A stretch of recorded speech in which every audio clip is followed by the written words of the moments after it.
Good afternoon or good evening, wherever you may be listening to us from here on this big, beautiful planet we call Earth. This is Michael Cross here with another edition of Unlock the Door Radio here on UCY TV Productions, where I guarantee you're not going to get any fake news here.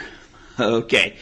The topic I'd like to deal with today, I think, is a very important one, and it seems to be something that either the mainstream media tends to forget or that it tends to ignore.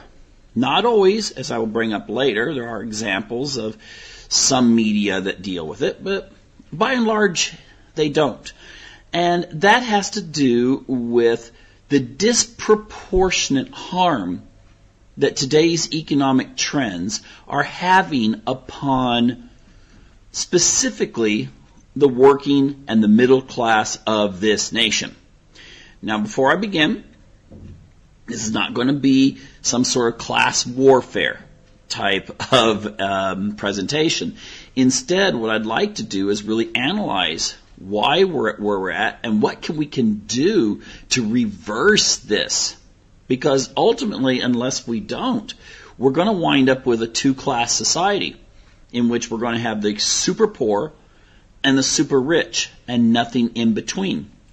And you know, that's the kind of society I describe in my science fiction novel. It's a dystopian novel, but you can look it up.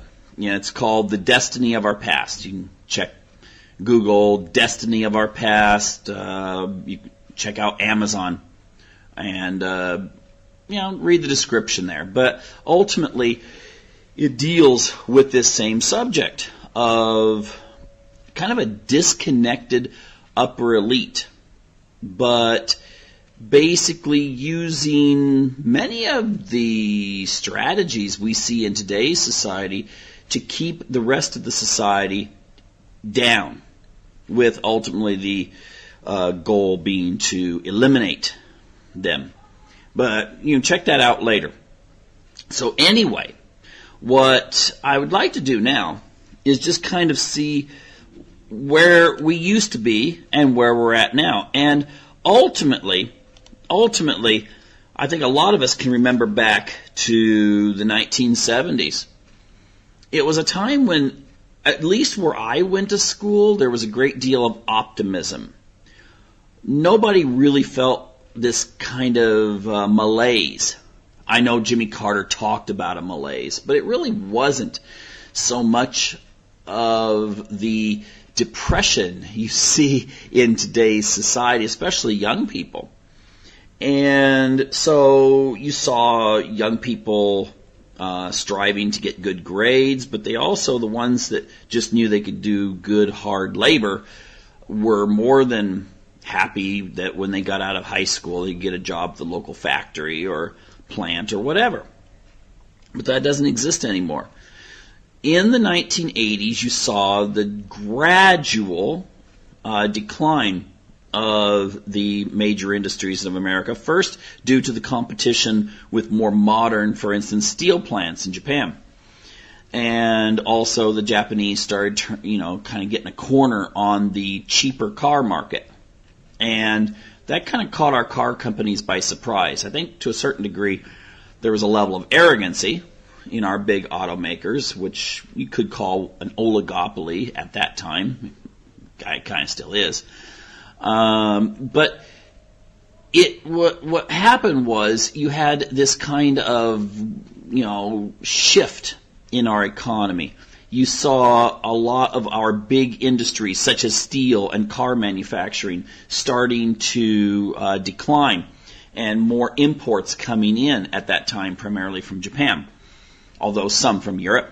You saw a lot of environmental law passed that meant that you started the process of closing off forest to timber harvest. You saw mining restricted as more land was put under government control and later government protection. And it was just little by little by little by little. But then in the 1990s, you saw something major, and that was when That was when the U.S. corporations started looking to China as China was starting to open up for business, and there was pressure, and there was pressure on government leaders, Bill Clinton and Congress and the Senate, to open up trade with China. And what happened was there were bills passed and signed into law by Bill Clinton that made trade extremely easy. But what happened was not so much that a lot of products started being made in America and then shipped to China. They couldn't afford those kinds of things. They were still in a bicycle economy where very few people owned cars at that time.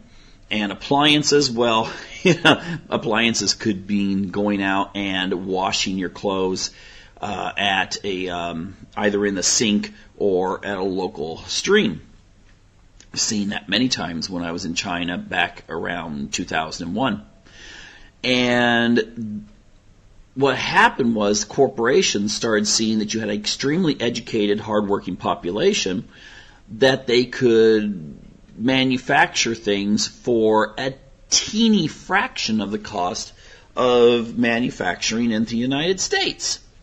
And so what happened was many corporations started moving there.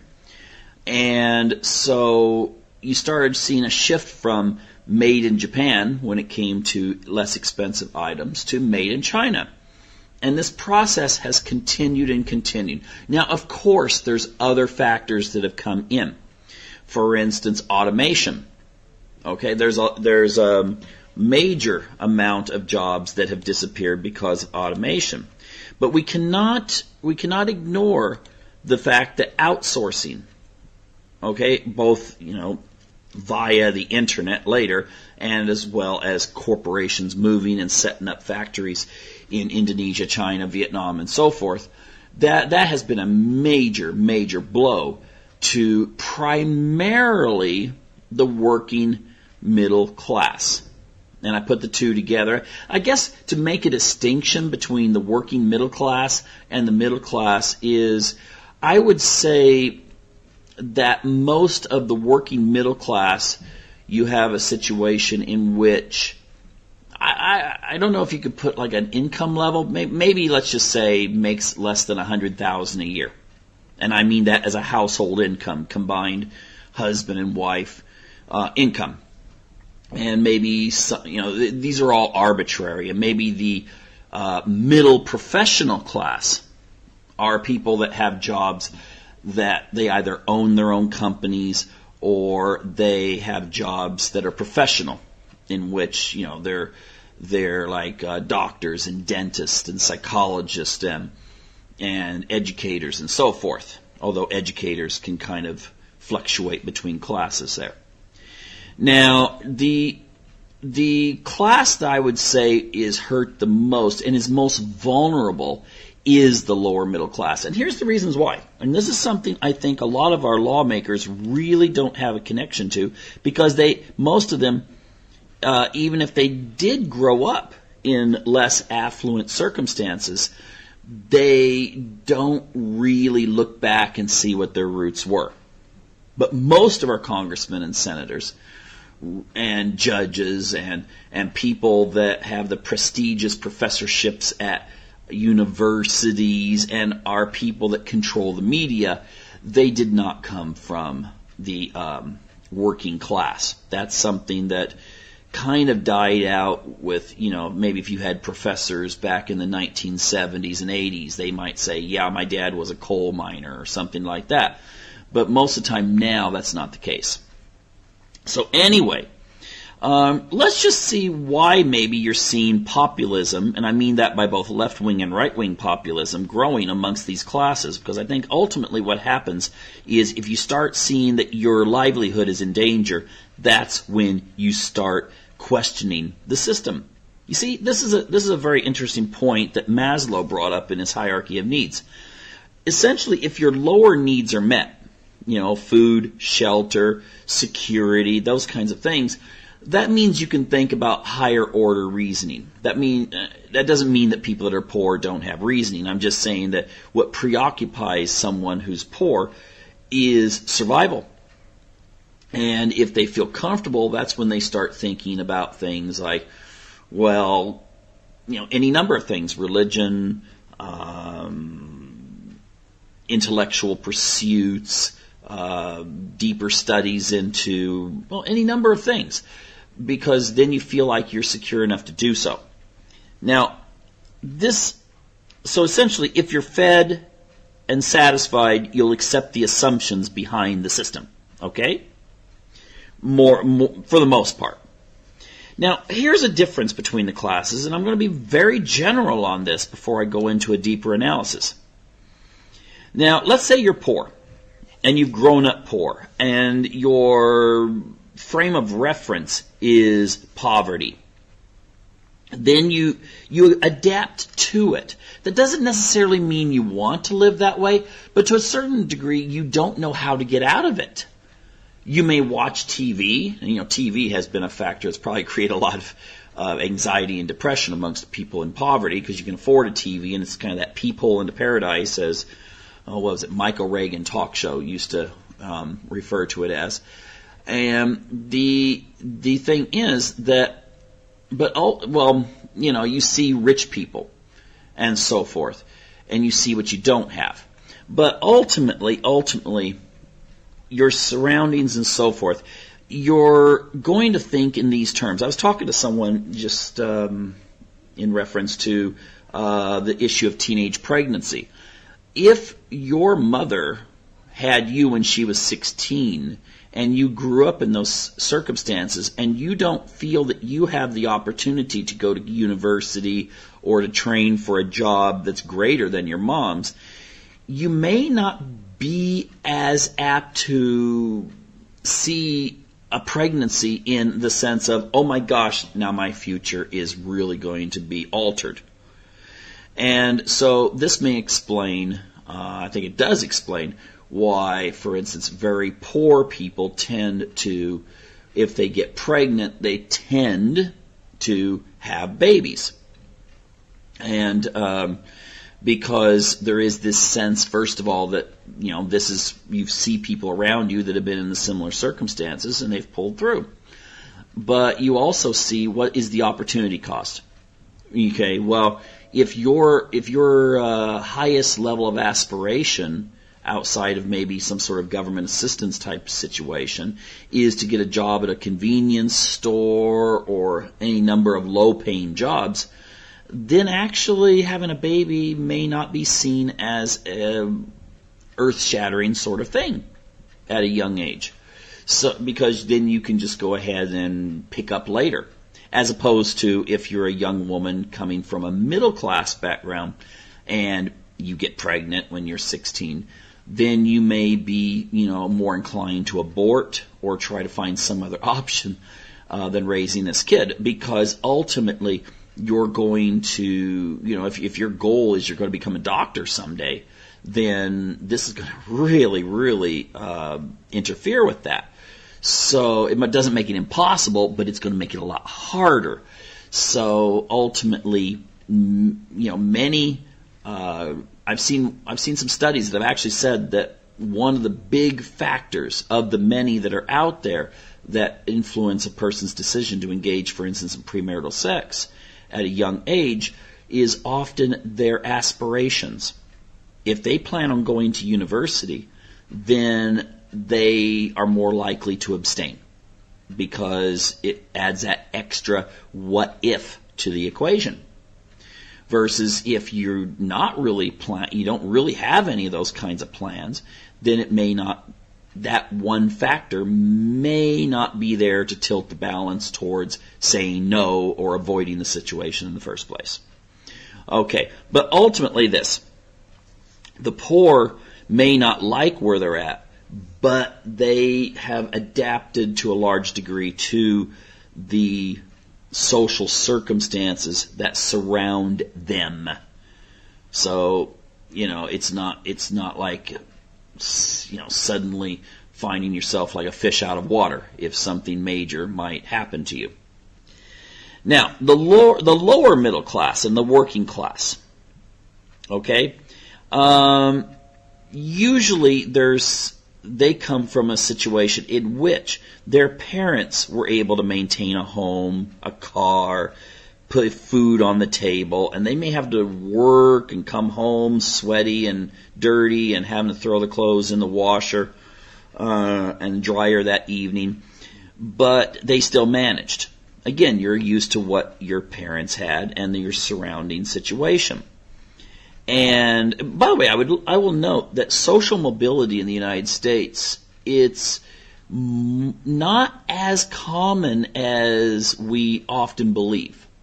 Usually, most people stay within their social class, generation after generation. There is mobility and there are opportunities, but it's not like each generation just suddenly pops up, and winds up richer and richer.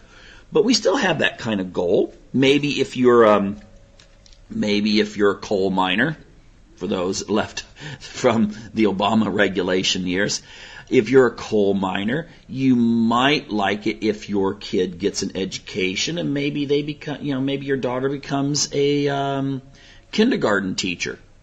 Now that's going to be a job that requires her to use her mind and those kinds of skills. It's not going to be as dangerous as working in a coal mine. But economically, it may not be that much more money. So you're still sort of in that economic strata. But let's go on here. You expect what your parents had. You want more for your kids. And you also, now this is very important, I'm going to come back to this, you see certain obligations must be in place for reproduction. Okay? So often, if amongst this class, if a young man and a young woman do mess up when they're 17 maybe or something like that and get pregnant, there's a certain sense that, well, the guy is going to be at least like, well, I guess maybe we have to get married. And we need to, we need to see what we can do here. Now, yes, there is a lot of abortions that take place and so forth, but in many cases, I've known many people from, who are working class who, they just out of high school, wind up pregnant, didn't expect it, get married. Some of them didn't work out. Some of them still married today. But, there is these senses for most of the working class that, the guy's thinking, okay, I've got to have a job. I've got to have a good job. Something I can support my family with. The woman nowadays, she's feeling like, well, I've got to have a nice job too. But there still is that expectation on men that you've got to be kind of the one who, you definitely have to have something that is at least a job that could maintain a certain level of subsistence in the event that, for instance, she's pregnant, can't work, you could still pay the bills. And the marriage rate, now I'll note this, the young marriage and divorce rate amongst this particular social class has plummeted since 2009. I mean, it was already going down steadily because economic opportunities were going down steadily. But after 2009, free fall. And it has not recovered. Because this particular class are the canaries in the coal mine, so to speak. They're the ones that are going to have the symptoms hit first. They're not used to this. This is where, if you're unemployed, there is a huge social stigma against it. And because, everyone in your family, your parents and grandparents still have that idea that, just got to go out there and burn some shoe leather and, find yourself a job somewhere. The problem is, if you do find a job that happens not to pay that much, you're using all your time working, still not being able to really amass any kind of money, but you don't have the money to try, you don't have the free time to find better work if it is out there or to train for something better. And sadly, this particular class of people usually come from families that make enough money that they don't qualify for a lot of those grants and scholarships that are available for the poor. But at the same time, since many of them, when they're in high school, do have to kind of get out there and work a part-time job or something, they may not have as much time to devote to their studies so they can get those kind of academic scholarships that might be available for straight A students who also are active in extracurricular activities. So ultimately, the working class has been hit really hard. And I'm going to come back to an article that was in a recent Bloomberg that deals with this in just a few minutes. Now, the middle class, let's say the professional class, I'm not going to say they have not been hurt by this situation, the economics and so forth. But because most of them have college educations or have been successful enough to have some sort of business of their own, their options are much greater. So even psychologically, they don't fear, losing a job in the same way that someone might if they've been working 20 years at a steel plant, or a car manufacturing plant, or a mine, or something like that. So they're also, and it's also not just a psychological thing, they do have the ability to find other types of employment. And so this particular class has been, it's been harmed after 2009 for that first couple of years. They were slaughtered by the economic situation. But I remember back then reading stories about lots of people from nice neighborhoods, and they were having to move from houses into apartments and having to, basically take their dogs and cats in to be put to sleep because they couldn't find apartments that would take their dogs and cats if they moved in. But there's been a certain rebound amongst this class. And if they do drop a little bit, they're still at a high enough level that they have a very comfortable existence. And also, most of them have they do have the avenues of which to educate their children, to send them to school. So their kids, at least when they're 14 and maybe they're wanting to do something like spend all day on social media or go out and hang out with their friends, the parents can still say, look, you got to get your grades up, because if your grades are higher, then you'll be able to get into a better university. So there is that kind of motivation pushing them along. Now, this particular class, when it comes to them getting out of university, though, it's been difficult for many of the kids who have no experience because they haven't had to work. Note when the birth rates plummeted in the United States during the 70s and 80s, what happened was this you went from, those of us who may have been born in the 1960s, and so most of us, or our friends, we remember our friends usually had, two siblings or three siblings, and so often you had to have a little job on the side to make a little extra money. This particular class of people, it's not as important for them to tell their one or two kids that they need to go get a job down at the local donut shop, or if they want to afford doing stuff with their friends in the summer. So they don't have work experience, but yet they do have college degrees. The thing I'm getting at here in regards to sons and daughters of the professional class, to show that they're not totally immune to what's going on, although they do have a little bit more, I hate to use that word, privilege, because of the way it's been misused by many people in current political debates. But ultimately, they do have a little bit more comfortable setting and alternatives. However, many of the children of this particular economic group still are under the impression that all college majors are equal. So maybe their parents, one or both of them, might have a major in, one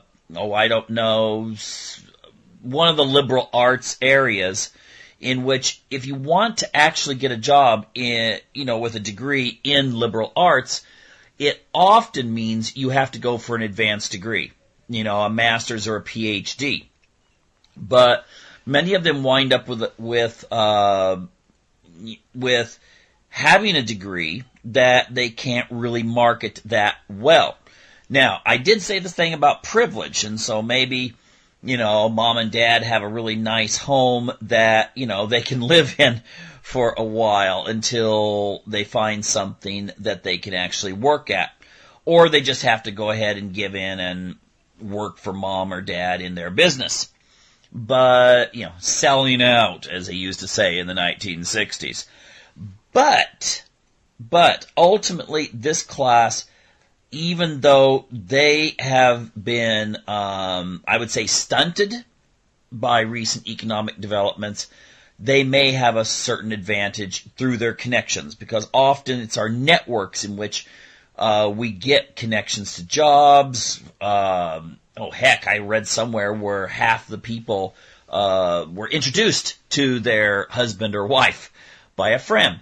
But, you do have things about business connections. That's very important through networking. That's why a lot of times people used to join lodges. Not so much that they were into the various rituals and so forth, but because they made connections with local people who were influential.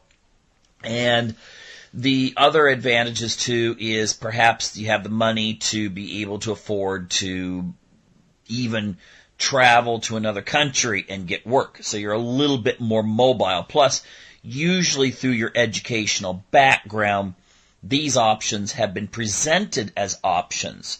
Whereas, if you go to school in a high school that's mostly lower middle class or working class, you're probably not going to be given the same, the same types of future vision.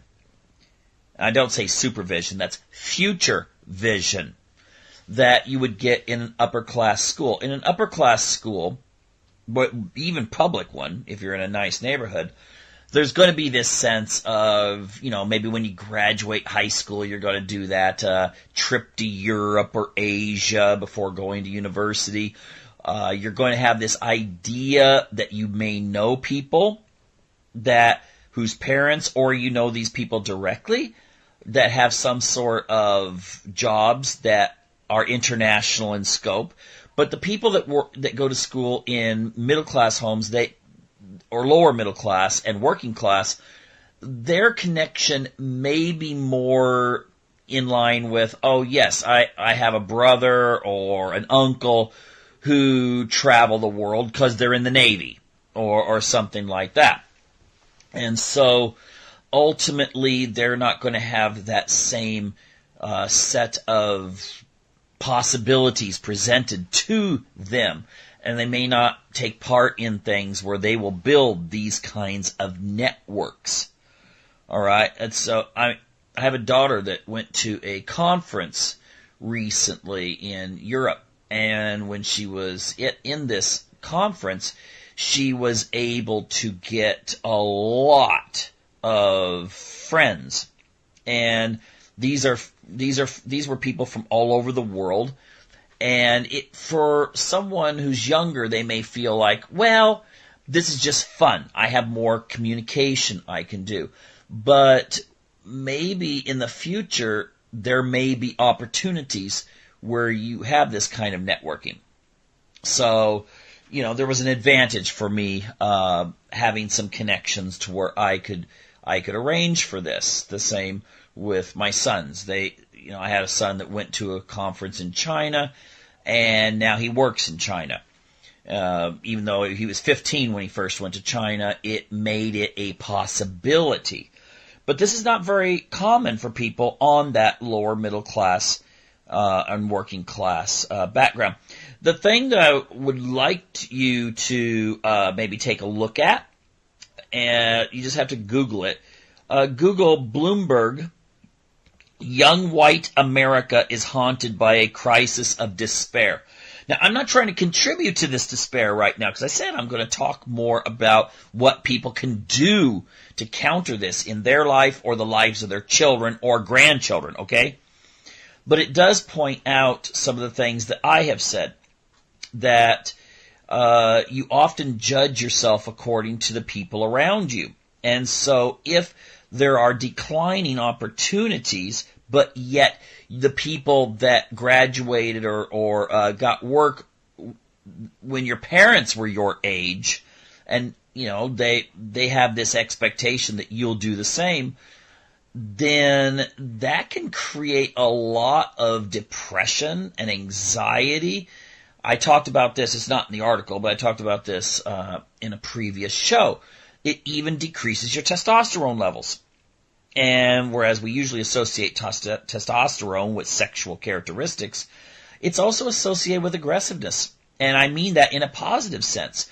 If you feel down and you're in despair, as this article's pointing out, then you lower your immune system, you lower your competitive edge. So even if you do get called in for a job interview, you're not going to have that same stamina and charisma and that fighting spirit that often a potential boss is looking for.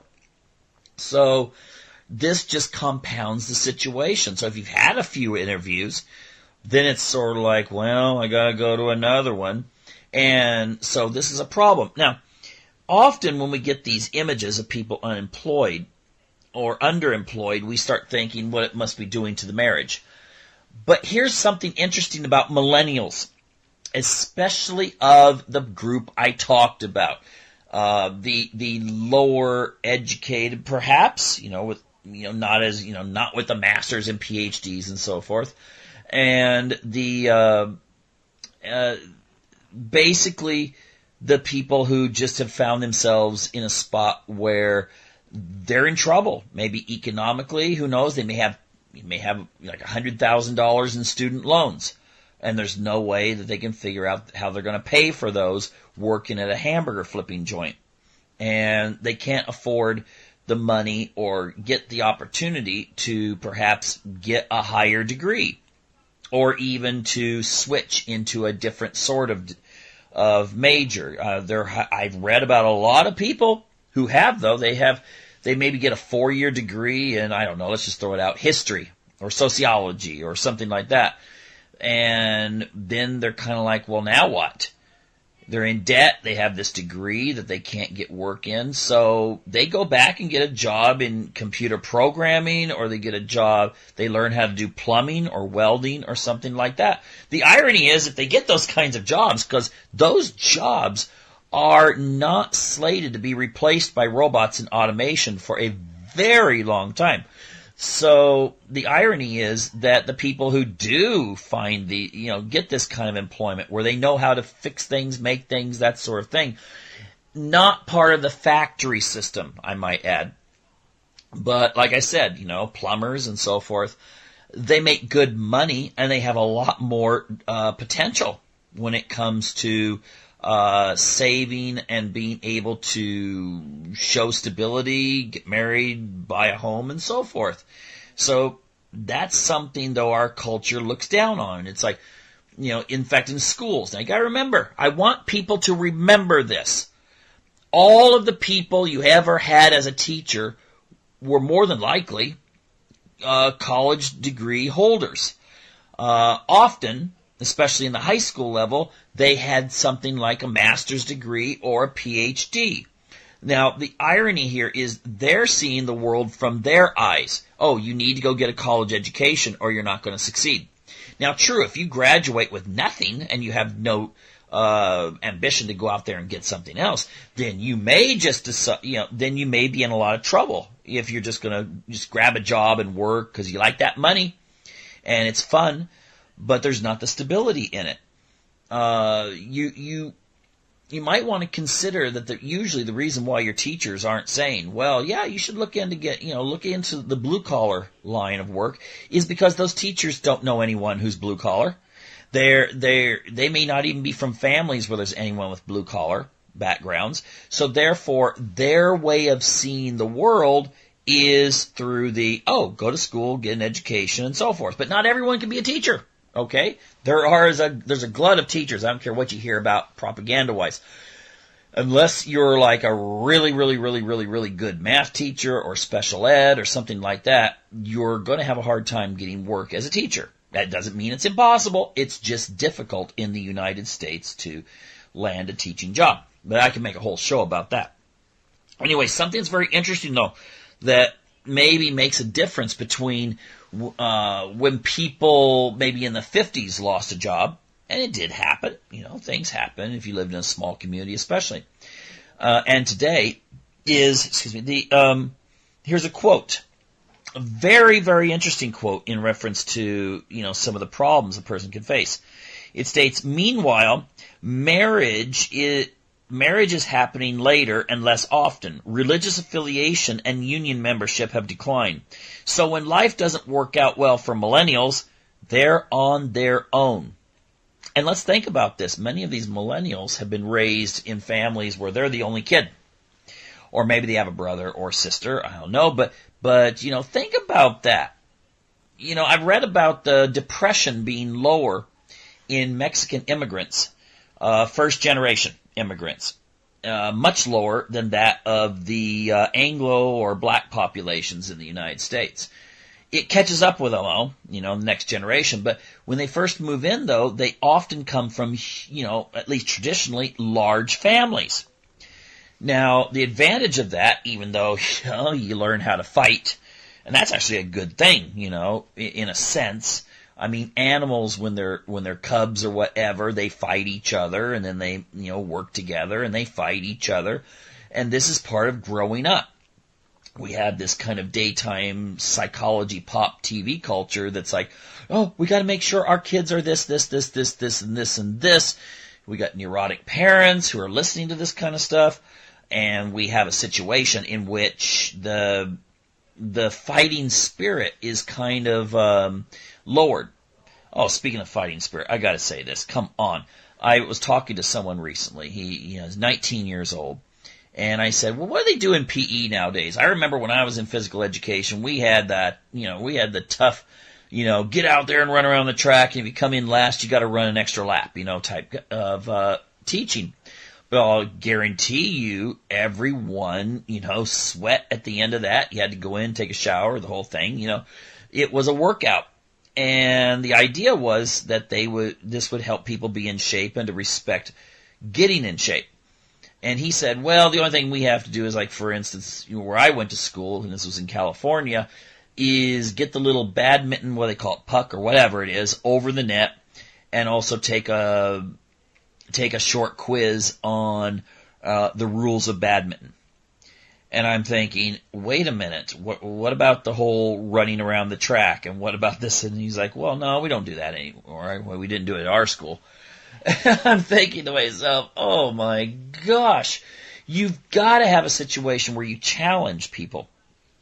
But we don't have challenges anymore. So you get someone that's growing up, in a situation where maybe they don't have to go out and work, whatever.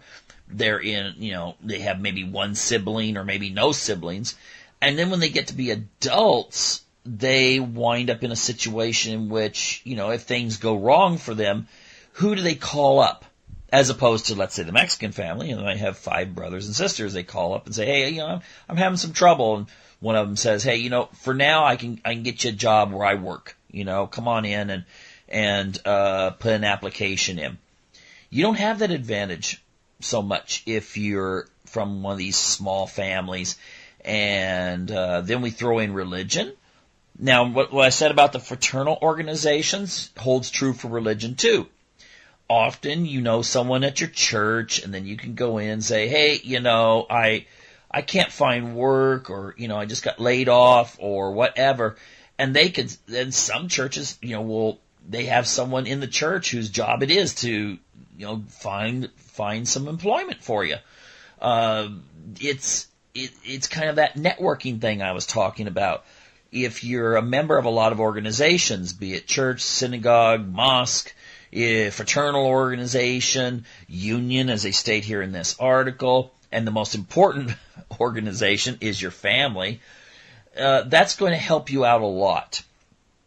You're going to feel better when things are going wrong. You're going to have someone to turn to if things continue to be wrong. And you have a much greater chance of fixing the wrong things. Okay? And our culture has really gotten around that. And that's not a good thing. Now, I've presented the problem. I mean, the problem is ultimately that if we want to perpetuate our culture as it is, then we need to get working on fixing what's going wrong now. I predict this. I predict that in Western Europe and the United States, you are going to go through a period in which the far right and the far left are going to pick up steam. They're going to get more support. And if they don't fix that, the problem will get even worse. Okay?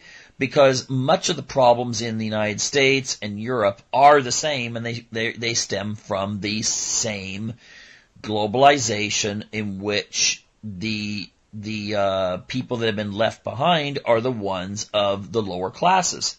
And, basically because our cultures revolve around the cult of consumerism.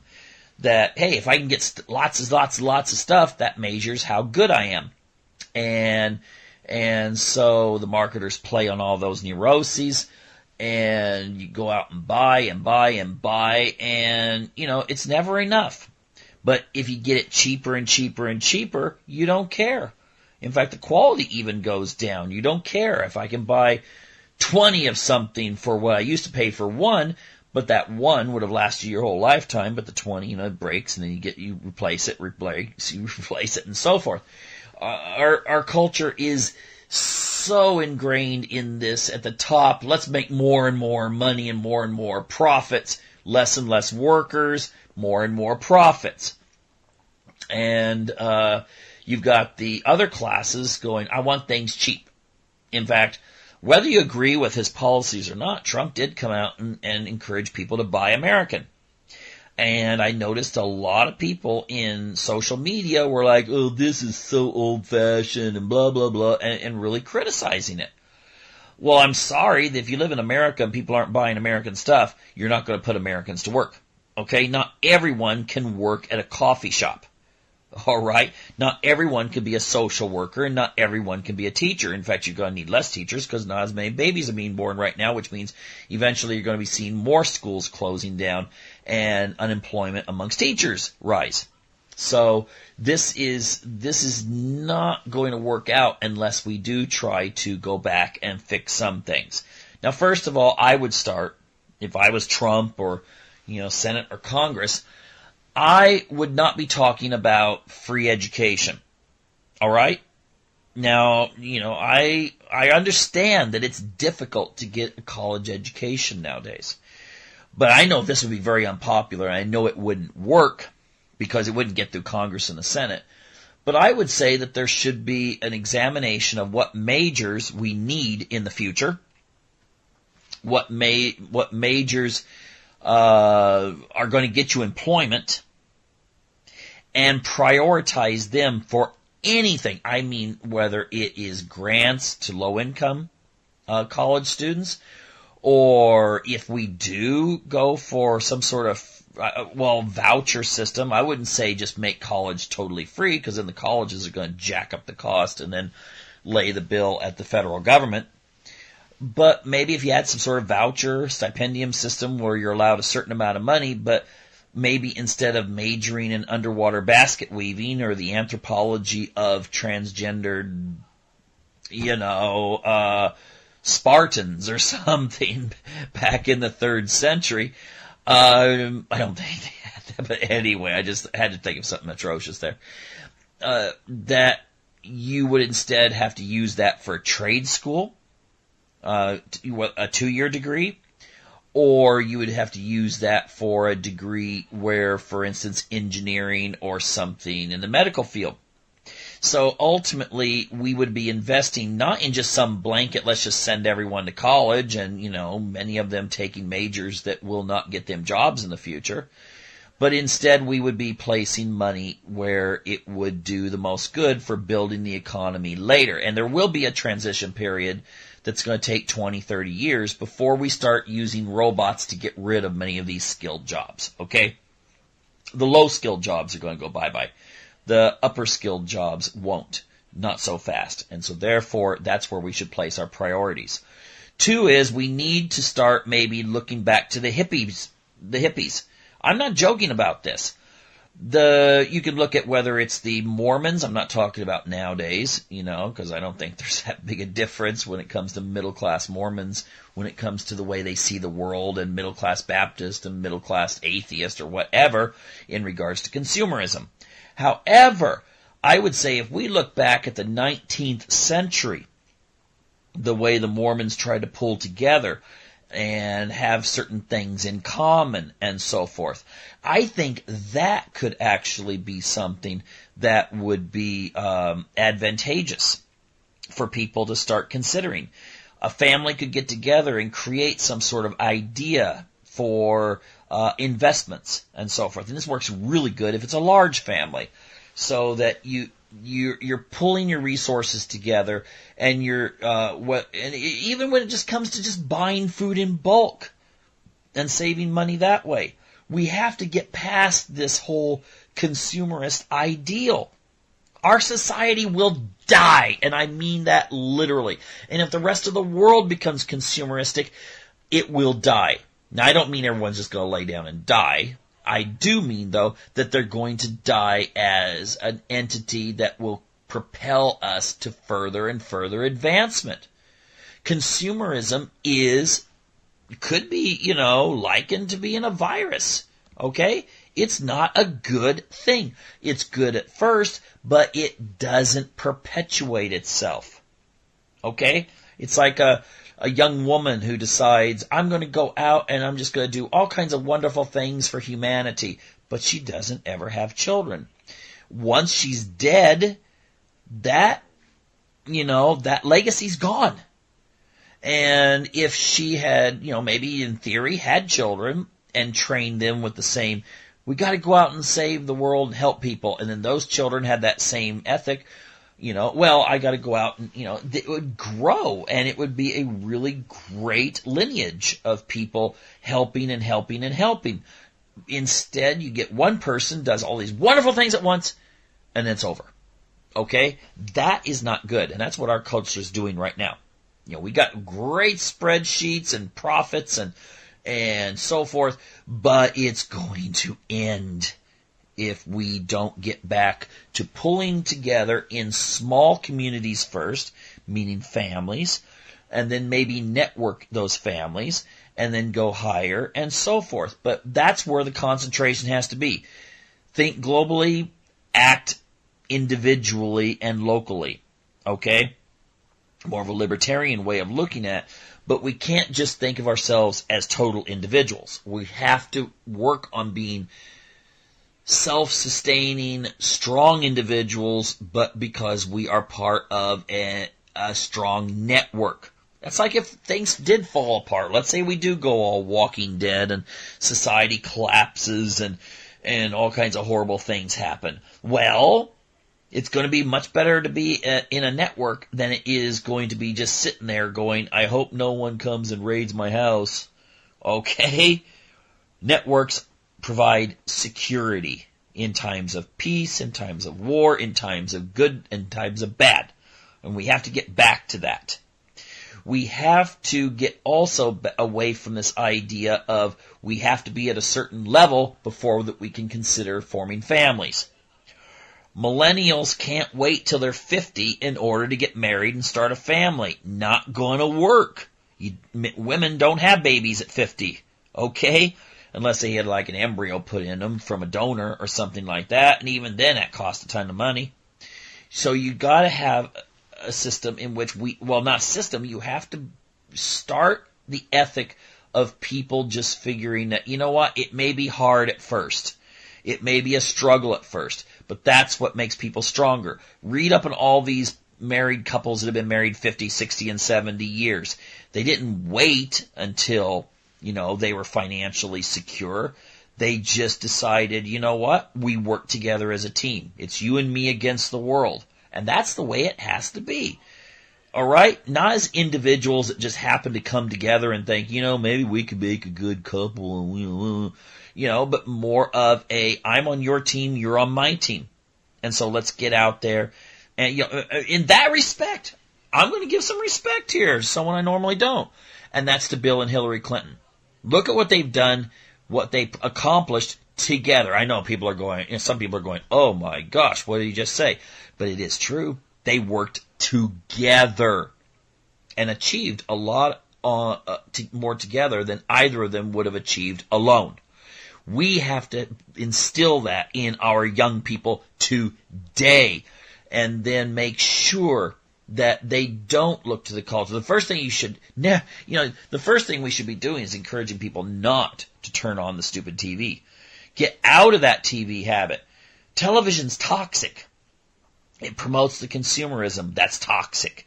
It promotes a superficiality, ignorance, a decline of civilization, because what you're shooting for is to get as many people that are, I guess, low information people who are more susceptible to buying stuff to watch your programs, so the program quality is decreasing, at least on the network shows.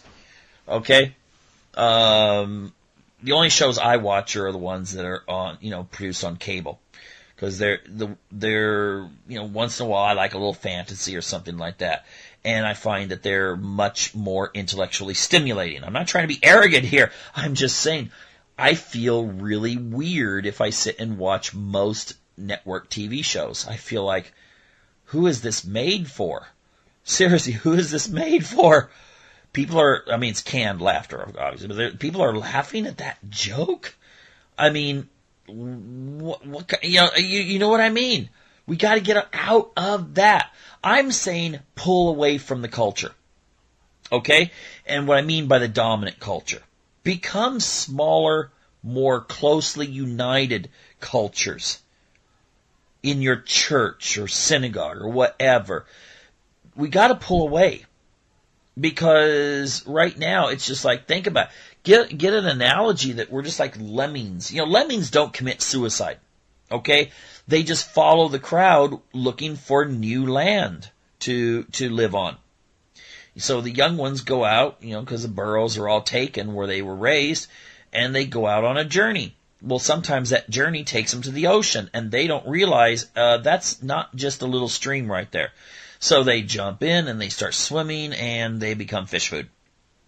Now, if you had some of those lemmings going, you know what? Let's take a little detour and walk over here.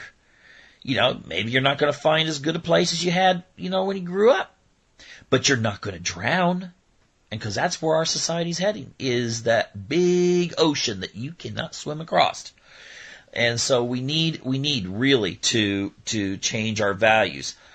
And, that means there has to be a new, I guess you could say revival, but religion in America seems to just be kind of like put Jesus on a flag and, follow the government and yay, we are Christians. That is not the attitude that Christianity had prior to like World War I.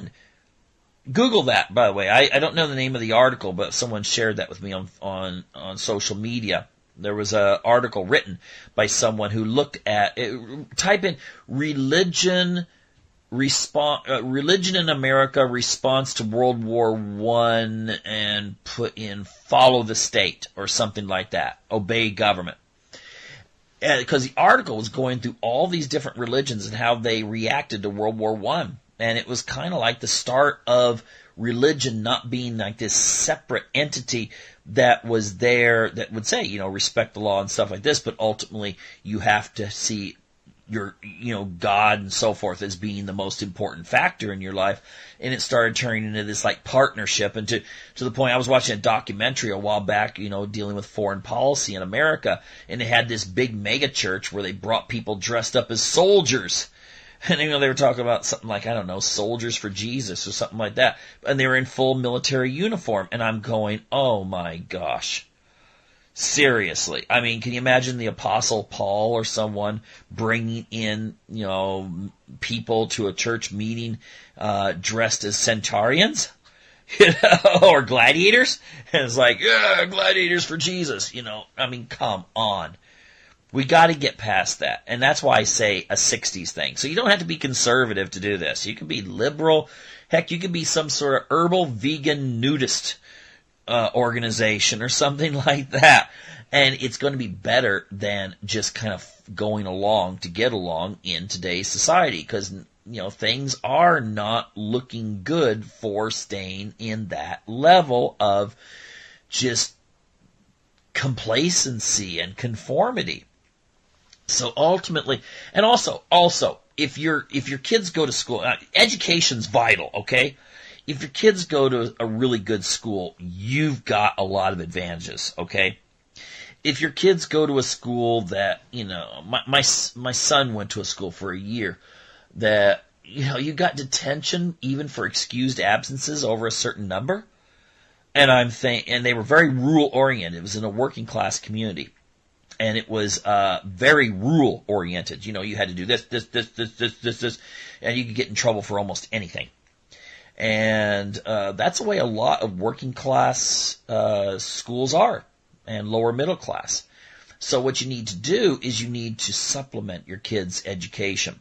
You need to make sure that they're learning more than what they're learning in school. And if you're politically and socially aware, then you should make sure that your kids also participate in this. I've seen many families where you have a father and a mother that are like out there doing political stuff and doing all these wonderful things, and they're very knowledgeable, but they think their kids are too young for that. They don't involve them.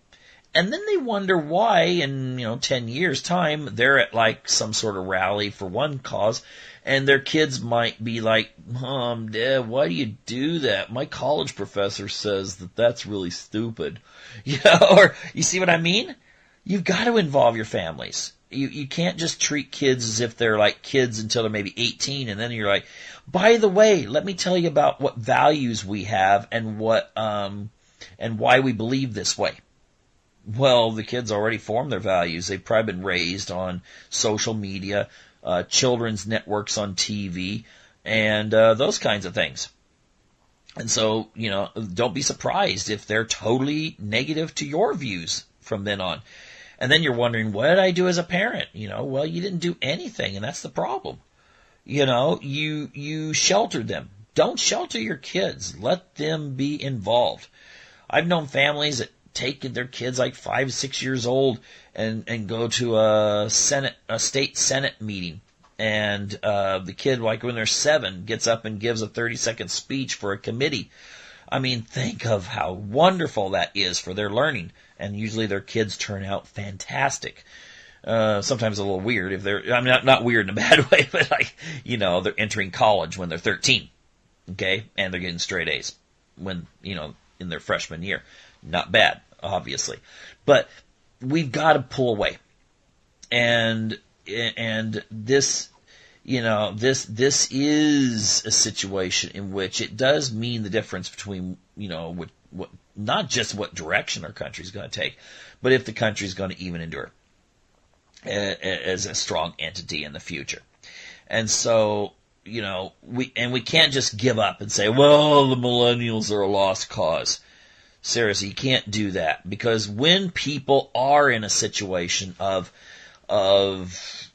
not knowing which way to go, they need even more help. This is the time when I think churches should be really trying to focus on millennials. We need to reach out. We need not just to preach to the choir. We need to reach out to others who disagree with us. But running short on time here, so that's it for this segment of the show. Hope you'll be back next week for another edition of Unlock the Door Radio here on UCY TV Productions. Thank you.